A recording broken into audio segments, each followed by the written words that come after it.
Johnny Appleseed, a poem by Reeve Lindbergh, paintings by Jacobsen. In the early days of the American frontier, when most of this nation was still wild, unsettled land, there lived a man of great courage and gentleness who traveled through the wilderness planting apple seeds. His name was John Chapman, though he came to be known to generations of Americans as Johnny Appleseed. This is one story about his gift to our country. These apple trees were planted here a century ago.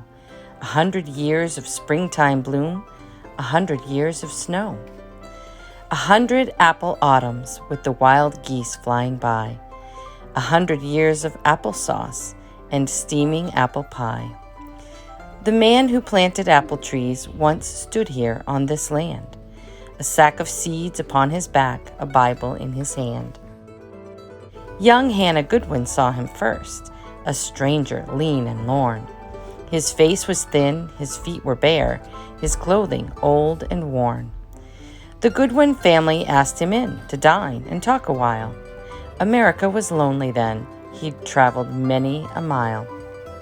He said he'd gladly stay to sup, but he could not linger here.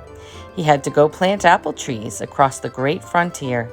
He said it was a wide, wild land, a lonesome land and long. He said his apples, sharp and sweet, would make the country strong. The family listened while he spoke of forests green and grand, of prairies vast with waving grass, of rivers ribbed in sand.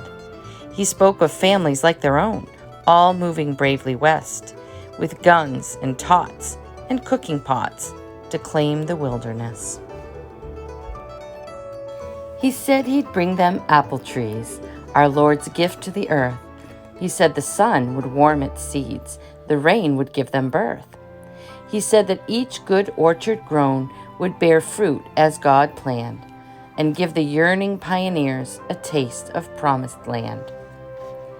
The Goodwin family wished him well, and watched him leave alone. He carried neither gun nor knife, no weapon did he own. For though he walked alone and lorn, through dangerous land and wild, he said he'd harm no creature born, each one was God's own child. Young Hannah heard the tales of him all through her growing years, as he brought apples sharp and sweet to other pioneers. She heard he walked through day and night, and through the winds that moan. She heard he walked in snow and rain that chilled him to the bone. And where he walked, she heard he gave his blessing, softly thrown, the scattered seeds among the weeds, the sweet fruit wisely grown. She heard he loved the forest land and all its creatures too, wild deer and hare, wild wolf and bear, and every bird that flew. She heard the Indians trusted him.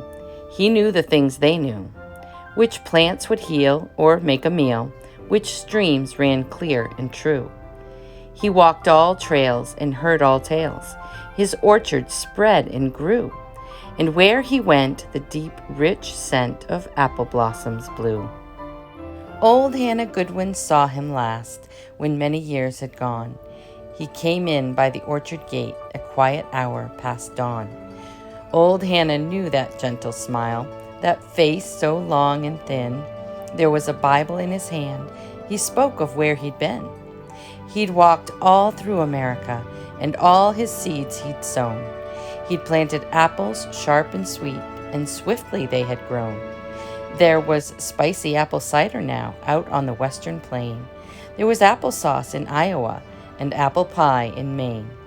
Apples crossed the wide Missouri and down the Ohio. Sharp and sweet across the land, they made our country grow. Old Hannah Goodwin offered thanks for her own trees grown so tall. He said no thanks were owed to him, the Lord had made them all.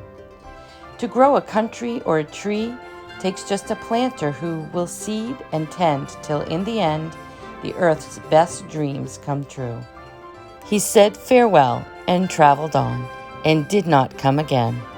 But in this orchard, sharp and sweet, his apples still remain. Old Hannah Goodwin talked of him in apple time each year. when the orchard came to harvest and the air was crisp and clear. She'd ask children to remember and to thank the Lord indeed for apples sharp and apples sweet and Johnny Appleseed.